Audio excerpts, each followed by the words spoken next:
Ketika cahaya ilmu bertemu dengan cahaya iman, lahirlah generasi yang tidak hanya cerdas pikirannya, tetapi jernih hatinya.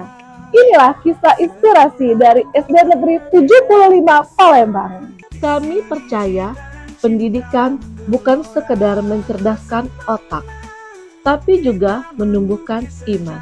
Setelah mengetahui kondisi sekolah, maka pada tahun 2020 kita bersama pengawas PAI untuk Kota Palembang merumuskan pengintegrasian silabus tahfizul Quran ke dalam kurikulum sekolah. Memang sekolah kita yang minimalis itu tidak mudah untuk pengintegrasian ini, karena kita hanya memiliki ruang kelas atau ruang belajar itu hanya 7 ruang, sementara rombongan belajar dari siswa kita itu ada 20 rombel. Maka sistem pembelajaran pun harus dilaksanakan dengan 4 shift yang harus sangat efisien. Namun semangat untuk memperjuangkan pengintegrasian silabus tahfizul Quran ini memang begitu besar. Maka dengan semangat gotong royong dan kolaborasi semua pihak, program ini kami kembangkan tanpa membebani peserta didik kita sepeser pun, atau dengan istilah lain adalah gratis. Program ini kami sebut dengan Instagram Kuras, yang tidak hanya sekedar program tahfiz.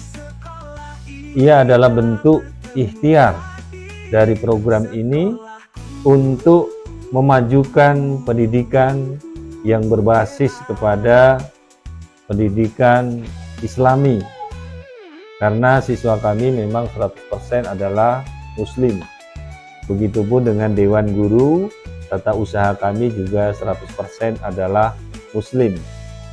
Maka kami sangat bercita-cita bahwa kami ingin mencerdaskan kehidupan bangsa ini dengan menanamkan iman, menanamkan akhlak yang baik dalam rangka menjawab perubahan zaman yang semakin global.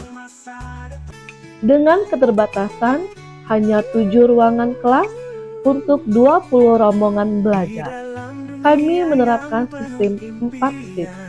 Kegiatan tahfiz dilakukan secara co-kurikuler dan ekstrakurikuler yang terjadwal, terpantau, dan tidak membebani. Tidak bekerja sendiri. Sekolah berkolaborasi dengan rumah tahfiz, masjid, perguruan tinggi. Dukungan datang dalam bentuk tempat, pelatihan, maupun pendanaan. Program ini membuahkan hasil yang luar biasa. Akhlak siswa meningkat, semangat belajar tumbuh. Mereka menjadi lebih percaya diri, lebih tenang, dan lebih disiplin. Hingga tahun keempat, Instagram Kuras telah mencetak lulusan yang bertakwa, berprestasi, dan hafiz juz 30. Mereka bisa melanjutkan ke SMP dan MTS negeri melalui jalur prestasi. Inilah bukti bahwa inovasi dari sekolah negeri pun bisa bersinar. Program ini kini menjadi rujukan bagi sekolah-sekolah lain. Efek domino dari program ini menjadikan Instagram Kuras dirancang secara berkelanjutan. Sistem yang tersusun memastikan program ini tetap berjalan walaupun nantinya akan terjadi pergantian pimpinan sekolah. Bahkan dimungkinkan siswa akan melanjutkan ke jenjang SMP dan SMA yang berbasis tahfiz. Karena pendidikan bukan hanya sekedar mencetak nilai, tetapi juga menanamkan nilai-nilai yang ada pada diri individu masing-masing siswa. Instagram Kuras merupakan ikhtiar kecil kami untuk menjawab tantangan besar di akhir zaman. Dari Palembang, untuk generasi Indonesia Qurani.